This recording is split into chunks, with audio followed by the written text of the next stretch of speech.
James Bays from Al Jazeera. Can I ask you about Idlib, Ambassador? You've called for a meeting on Friday. You've already put out strong words in a tweet. The president has put out strong words in a tweet too, and they've been dismissed by Moscow and Damascus. We're obviously going to get words of condemnation on Friday, but what more than words? What action can you do? Thank you. I will tell you, Idlib is serious. Let's just acknowledge the elephant in the room. Yes, let's just acknowledge the elephant in the room. U.S. and Israel's blatant support of the jihadi terrorists in Syria. Just on Wednesday, September 5th, Syrian authorities found more U.S. weapons, another U.S. weapons cache left behind by the terrorists in southern Syria. The IDF confirmed that Israel provided light weapons to Syrian rebels, terrorists. That was on September 4th, Tuesday. And on September 1st, the Russian MOD informs us that militants plotting attacks in Palmyra who were captured say they were trained by the U.S. According to the Russian Ministry of Defense, the militants captured by Syrian government forces claimed that they had been trained and armed by American instructors in a camp near the U.S. military base in Al-Tanf.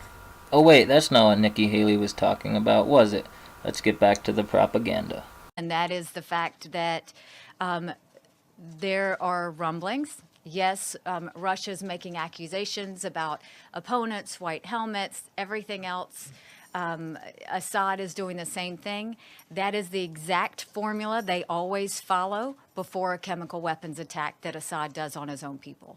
What you are seeing is the president saying to Iran, Russia, and Assad, don't go there. We're not going to accept it. It's not okay. What you're saying from us and the fact that the Security Council wants to talk about it is do not let a chemical weapons attack happen on the people of Idlib.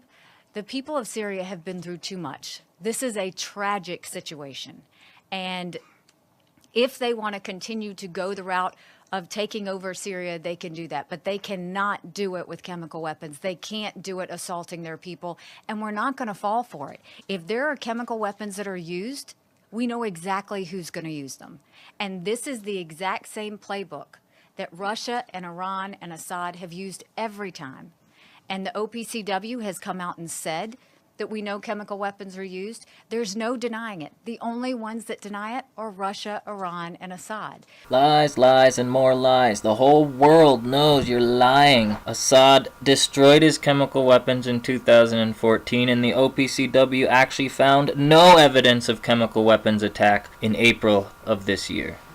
Thank you. Back to the propaganda. So I think this is for us very typical, but what you're seeing is the Security Council come together and say, we're not going to stand by and wait until after the chemical weapons attack. We want to have a meeting now to discuss what should not happen. I think you saw the president get out in front of it yesterday and say, don't make us have to respond, because he's made it very clear if chemical weapons are used, the United States will respond. President Trump warned yesterday of what he called a grave humanitarian mistake of President Assad and his allies attack the province of Idlib.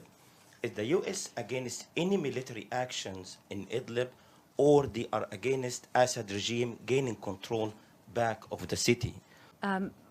We know that the environment is moving in the same direction that it has moved in the past when Assad and Russia and Iran have used chemical weapons. That is why you're hearing the president give a statement. It is a direct statement to, we know what you're planning, don't go there. I think that you're finding the international community is saying the same thing. We've seen this game before, don't try and play it.